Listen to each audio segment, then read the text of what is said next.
नमस्कार, आप देख रहे हैं डीसी न्यूज इंडिया और मैं हूं आपके साथ वैष्णवी पांडे और मैं हूं आपके साथ दिव्या मेहता। आइए देखते हैं अब तक की 11 बड़ी खबरें।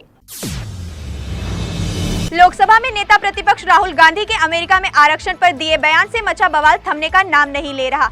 इसे लेकर बीजेपी के नेता लगातार कांग्रेस और राहुल गांधी पर हमलावर हैं। इसी बीच बसपा सुप्रीमो मायावती ने भी राहुल गांधी के बयान को लेकर कांग्रेस पार्टी पर निशाना साधा। मायावती ने कहा कि आरक्षण पर कांग्रेस की नीति दोगली है।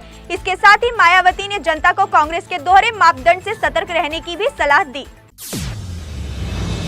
ठाणे जिले के बदलापुर यौन शोषण मामले के आरोपी अक्षय शिंदे की मौत को लेकर विवाद बढ़ता जा रहा है। इस मामले को लेकर मृतक आरोपी के परिवार ने पुलिस के इस दावे को लेकर चुनौती दी है, जिसमें पुलिस का कहना है कि पहले आरोपी अक्षय शिंदे ने पुलिस के पिस्तौल छीनकर पुलिसकर्मी पर गोली चला दी थी। उसके बाद आत्मरक्षा में पुलिस ने जवाबी कार्रवाई की। मृतक आरोपी अक्षय शिंदे के परिजनों का आरोप है कि पुलिस ने अक्षय पर यौन शोषण का जुर्म कबूल करने का दबाव डाला था। इस बीच महाराष्ट्र के उप मुख्यमंत्री देवेंद्र फडणवीस ने मामले की उच्च स्तरीय जांच के आदेश दिए हैं।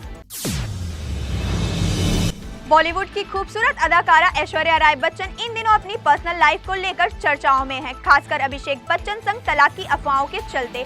हालांकि हाल ही में पेरिस फैशन वीक 2024 में उनकी मौजूदगी और वायरल हुए वीडियो ने इन अफवाहों पर विराम सा लगा दिया है। सैटन रेड गाउन में रैंप वॉक करते हुए ऐश्वर्या ने अपनी वेडिंग रिंग फ्लॉन्ट की, जिसे देखकर फैंस को सुकून सा मिला। रैंप वॉक के दौरान ऐश्वर्या ने सभी का अभिवादन किया और फ्लाइंग किस देकर अपने चाहने वालों का दिल जीत लिया। अब सड़क पर गाड़ी चलाते समय ट्रैफिक नियमों का पालन करना अनिवार्य होगा, जिनमें जरूरी दस्तावेज साथ रखना सबसे ज्यादा जरूरी होगा। इन दस्तावेजों में ड्राइविंग लाइसेंस, गाड़ी की आरसी, इंश्योरेंस के साथ पोल्यूशन अंडर कंट्रोल यानी पीयूसी सर्टिफिकेट रखना हर वाहन चालक के लिए बेहद अहम होगा। अब बिना पीयूसी सर्टिफिकेट के गाड़ी चलाने पर वाहन चालक पर 10,000 तक का चालान कट सकता है, जबकि इसे बनवाने की कीमत मात्र 100 रुपए है। मोटर व्हीकल एक्ट के तहत ये सर्टिफिकेट सभी वाहनों के लिए अनिवार्य होगा और ये इसके एक्सपायर होने पर इसका तुरंत नवीनीकरण करना जरूरी होता है। प्रधानमंत्री नरेंद्र मोदी ने अमेरिका दौरे के दौरान सिख समुदाय के सदस्यों से मुलाकात की, जिसके बाद सिख समुदाय के लोगों ने पीएम मोदी के नेतृत्व में भारत सरकार द्वारा सिख समुदाय के लिए किए गए कार्यों की सराहना की। इसी बीच सिख ऑफ अमेरिका संगठन के जसदीप सिंह जस्सी ने पीएम मोदी के साथ हुई मुलाकात को सकारात्मक बताया। उन्होंने कहा कि प्रधानमंत्री ने करतारपुर साहिब कॉरिडोर के उद्घाटन, गुरु नानक देव जी के प्रकाश पर्व का भव्य आयोजन, काली सूची से सिखों के नाम हटाने और 1984 के सिख दंगों के पीड़ितों को न्याय दिलाने जैसे कई ऐतिहासिक कार्य किए हैं, जिन्हें सिख समुदाय हमेशा याद रखेगा।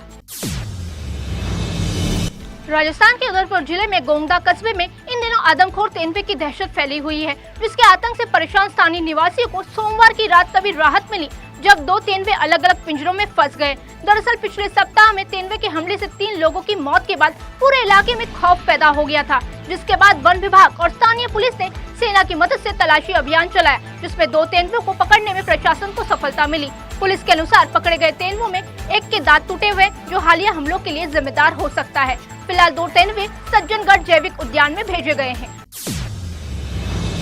दिल्ली की नई मुख्यमंत्री अतिशी ने मंगलवार को कनॉट पैलेस स्थित हनुमान मंदिर में पूजा अर्चना की। उन्होंने हनुमान जी से आशीर्वाद मांगा कि अरविंद केजरीवाल फिर से मुख्यमंत्री बने।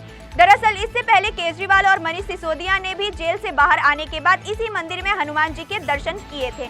अतिशी ने 23 सितंबर को मुख्यमंत्री के रूप में कार्यभार संभाला है। वह केजरीवाल की राह पर चलते हुए उनकी राजनीतिक विरासत को आगे बढ़ाने का प्रयास कर रही हैं।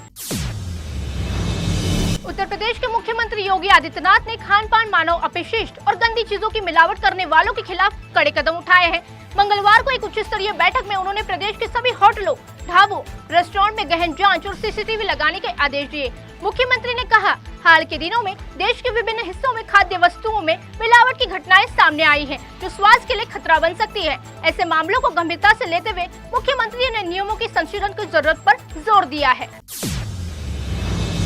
वैवाहिक दुष्कर्म यानी मैरिटल रेप के मामले में सुप्रीम कोर्ट अब महत्वपूर्ण सुनवाई करेगा। यह सुनवाई उन याचिकाओं पर होगी जो पति को छूट देने वाले कानूनों के खिलाफ दायर की गई हैं।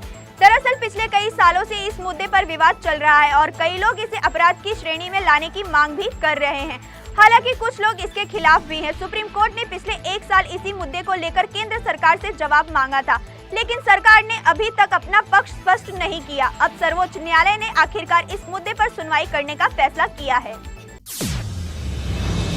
बिहार सरकार के मंत्री अशोक चौधरी के एक विवादित बयान से राजनीतिक हलचल मच गई है। दरअसल 21 अगस्त को उन्होंने भूमिहार जाति पर टिप्पणी की थी, जिसमें उन्होंने कहा था कि इस जाति के लोग लोकसभा चुनाव में नीतीश कुमार का साथ छोड़कर चले गए हैं। चौधरी का ये बयान बिहार सत्तारूढ़ जनता दल यूनाइटेड में असंतोष की तरफ इशारा कर रहा है। उन्होंने पहले बढ़ती उम्र का जिक्र कर तंज कसा, फिर मुख्यमंत्री नीतीश कुमार को मानस पिता कहकर विवाद को खत्म करने की कोशिश की। चौधरी का ये बयान राजनीतिक माहौल को गर्मा गया है। उनकी प्रतिक्रिया लेकर सवाल उठ रहे हैं। रक्षा मंत्री राजनाथ सिंह ने मंगलवार को नई दिल्ली स्थित तटरक्षक मुख्यालय में कमांडरों के 41वें सम्मेलन का उद्घाटन किया। अपने संबोधन में उन्होंने तटरक्षक कमांडरों के साथ राष्ट्रीय और समुद्री सुरक्षा से जुड़े महत्वपूर्ण मुद्दों पर चर्चा की।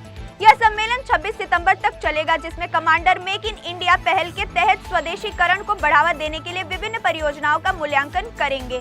सम्मेलन का मुख्य उद्देश्य भारत सरकार के दृष्टिकोण के अनुरूप तटरक्षक बल की क्षमताओं को मजबूत करना है। तो ये थी अब तक की 11 बड़ी खबरें। अपने इलाकों की खबरों के लिए देखते रहिए DC न्यूज इंडिया। पूरी टीम के साथ, वैष्णवी के साथ यानी मुझे, दिव्या मेहता को दीजिए इजाजत। नमस्कार।